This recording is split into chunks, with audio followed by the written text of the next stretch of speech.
4 Keys to Eternal Happiness. Part 7. Loneliness. Hi. Through this lecture, you will learn the secrets to living a happy life for a lifetime. Additionally, you will get fundamental healing of body and mind, from depression to adult diseases. How to distinguish a good spouse. I have concerns about marriage. What kind of person is a good spouse and how can I find out? Socrates said, Men, get married. If you meet a good woman, your life will be happy. If you meet a bad woman, you will become a philosopher. Your spouse is a very important person who must live with you for the rest of your life. That is why marriage should be approached with care.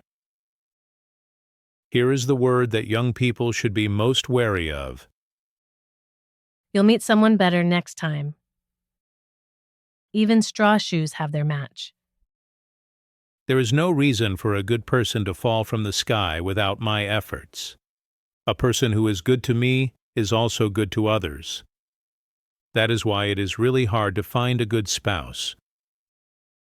The basic conditions for a lifelong partner are as follows: generous personality, sincerity, and financial ability to make a living. Let me tell you how to identify people with these conditions. 1. First of all, you must meet the above conditions yourself. This is because people meet people who are similar to them. If you have no problem living alone, you can consider that you have met all of the above conditions.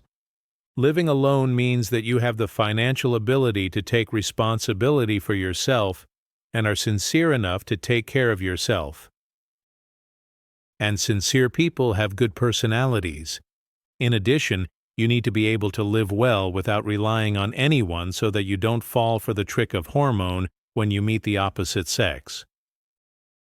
If you don't have the ability to take responsibility for yourself, you will depend on someone, and you will have a hard life because of hasty decisions. 2. When judging a person, you should look at their actions, not their words. You have to live with your spouse for the rest of your life. It is difficult to live with someone who is not sincere or has a selfish personality. For example, someone who only talks about quitting smoking, quitting drinking, and dieting without action is not a suitable spouse. This is because someone who cannot control themselves cannot be responsible for those around them. 3. You need to check if they have achieved anything so far or if they are just talking big. In order to achieve people's goal, they need to focus on just one thing that is most important at the moment. If people have a lot of work to do but nothing finished, they are not suitable for spouse because they have little potential for growth. 4. You can realize people's true character by how they treat the people around them. People who treat their family, friends, juniors at work, restaurant staff, etc., rudely tend to do the same to their spouse. 5. People who do a lot of volunteer work also have good marriages. People who do a lot of volunteer work are generous and diligent. And if they are diligent, even if it is not now, someday their abilities will be recognized at work. 6. Good spouses do not force what they believe is right on others. For example, if diligent people insist others follow their example, they are difficult people to live with. This is because they lack generous personalities. What does it mean to act instinctively? On a holiday, I watched a TV documentary, and it was so interesting. They said that most people hate their own smell, and men with low voices. Women find attractive were found to have higher levels of testosterone. Then, they said at the end that it would be good to leave it up to your instincts. So, do I have to look for pretty women in my thought? I don't really understand what instincts unconsciously are. The feeling of attraction and the curiosity to be particularly interested in the opposite sex with certain requirements are the products of evolution for producing healthy baby. People judge the ability to produce healthy baby by looking at the face of the opposite sex. For example, a face with distinct facial features is evidence of health, and a woman with a waist-to-hip ratio of 2 to 3 can produce healthy baby. The body scent of the opposite sex who has an immune system different from mine smells pleasant to me. Preference for the opposite sex is the product of hundreds of millions of years of evolution to pass down one's genes to future generations. The psychology of being attracted to bad guys. I'm having a hard time because I'm lonely. Not having anyone to rely on is a big problem. Among the people I helped through counseling, many suffered from loneliness and tried to forget their loneliness by meeting anyone. However, I saw many cases where things did not go as planned, and they ended up getting hurt even more. In my experience, when you have psychological problems, relying on someone doesn't solve the problem. You may forget about loneliness for a while, but the fundamental problem still remains. 1. Bad guy syndrome. When I counsel people, I often see people who have met bad guys and suffered ordeals.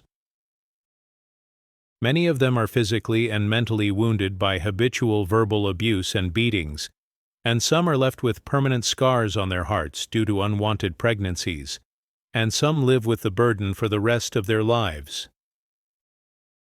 There was even a woman who was held captive after writing a pledge not to leave until she paid off her debt. Maxim magazine designed a shocking cover to send a warning message to women who are attracted to bad guys, and it was met with public criticism. When judging a person, the heart is the most important feature. No one is unaware of this. However, even though we know it rationally, our instincts are drawn to bad persons. This is because it has been imprinted in our subconscious for over 1 million years. 2. Why women attracted to bad guys. Why do women like men, even though they know they are bad guys? The period when humans began raising livestock and farming was the Neolithic Age. Until the Paleolithic Age, collecting and hunting were the only ways of making a living. At that time, the two requirements for a top groom were physical strength and cruelty. Since food was rare, the ability to mercilessly kill anything edible, whether it was a cat or a deer, to feed the family was considered the greatest masculine charm. Also, when a carnivore like a tiger or a wolf comes near, a man who can stand up and fight can become everyone's idol. That's why women in primitive times had no choice but to prefer bad guys. Agricultural began only 5,000 to 10,000 years ago. So, even if you add up the Neolithic Age, Bronze Age, Iron Age, and Digital Age, it only accounts for 1% of the entire human evolution. More than 99% of human history was in the primitive era. That is why women still have an instinctive tendency to like bad guys in their DNA. 3. How to suppress instincts. How can I suppress my instinct to be attracted to bad persons? Times have changed, but it is not easy to suppress your instincts just because you know it in your brain. That is why I would like to recommend this method. Before you start dating, you need to create an environment where you can live alone without any problem. In my experience, people who have a hard time with bad persons have a few things in common. They lack affection because they didn't receive enough affection from their parents as a child. They have depression due to long-term stress. they are currently in a complicated situation and want to rely on others. Or they are having financial difficulties. In the end, I have seen many cases where bad situations lead to worse situations. That is why it is important to create an environment and ability to take responsibility for your own life. Then, if you date, you can have a successful relationship. People who are good at being alone can get along well with others. When you don't have to rely on others, you won't get hurt. Common mistakes stalking victims make. I used to have a senior who was obsessed with me. When I told him that I didn't have romantic feelings for him, he said, "Let's just be friends from now on." So I believed him, but he keeps contacting me to meet up. What should I do? Most stalking victims make the mistake of not being able to distinguish between obsession and well-intentioned help and continue to maintain relationship with their stalkers. It's easy to believe, I've given up on you. Let's just be good friends from now on. but it's impossible, because stalkers believe that they are victims. Stalkers suffer deeply because their possessiveness is so strong that they resent the other persons for not acknowledging them. That's why stalkers can't forget. The only way for a stalking victim to resolve the issue is through complete disconnection. To do this, the victim must not expect anything from the stalker. The moment the victim relies on the stalker for even the smallest thing, the stalker takes full advantage of it. Rather, stalkers mistake it for a signal from the victims asking to be held on to. In the fantasies created by stalkers, they are a kind person who protects and helps someone weak, while the victims are incompetent people who depend on others for survival, and shameless characters who take kindness for granted. So, the only solution is disconnection, and that's also a solution for the stalker. How can stalkers get over their obsession? Can they forget the people they like by dating someone else? Most stalkers suffer from depression. People with depression believe that the reason they are having a hard time is because of the people around them. They can only see themselves clearly when everyone around them leaves. Like all addictions, human addiction is a swamp that is hard to escape from. All addictive factors must be avoided. To escape human addiction, you must avoid people. The act of looking for other people is like switching from cigarettes to alcohol. Why loneliness is hard to bear. Being lonely isn't a big deal, so why do I feel so miserable when I'm alone? Let me explain why people find it hard to endure loneliness. 1. Humans have evolved for over 1 million years, but civilization has only existed for less than 10,000 years. That is why the human brain is still in the primitive age. In primitive times, living alone meant immediate death. Without a hunting partner, a human would starve, and when a wild animal appeared, the human would be eaten alone. So, in order to survive, the brain transformed loneliness into unbearable pain. Thanks to this, humanity was able to unite and conquer the earth. But now, we are no longer in the primitive age. Being alone does not cause any problem. Rather, it is more comfortable and freer. To control loneliness, we must always remember that psychological pain is an illusion created by the brain. 2. If loneliness is too hard to bear, you should suspect depression. If you have depression, you become anxious and tense for no reason. Then, you cannot admit that the cause is inside yourself and mistakenly think, "I am anxious because I am lonely." If you look for the cause of the problem in someone else or outside, there is nothing you can do. If you give yourself a free pass, you are free from the responsibility to solve the problem yourself. That is why your body is comfortable, but the problem is not solved.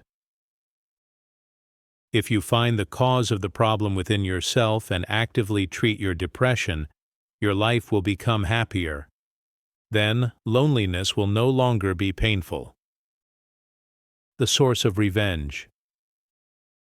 Even though it's been a long time, I still suffer every day because of the memories of being bullied in school. I have a strong urge to get revenge on those people. What should I do? I understand because I went through those times too. But there is no logical explanation as to why I suffered so much. Every problem has a cause, and when you find the cause, you find the solution. So then, what is the cause of revenge?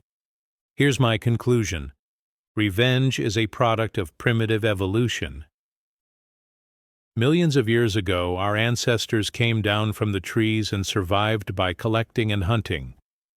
For a long time, we have repeated the history of hunting and being hunted. One day, 3 primitive men went out hunting and met a tiger.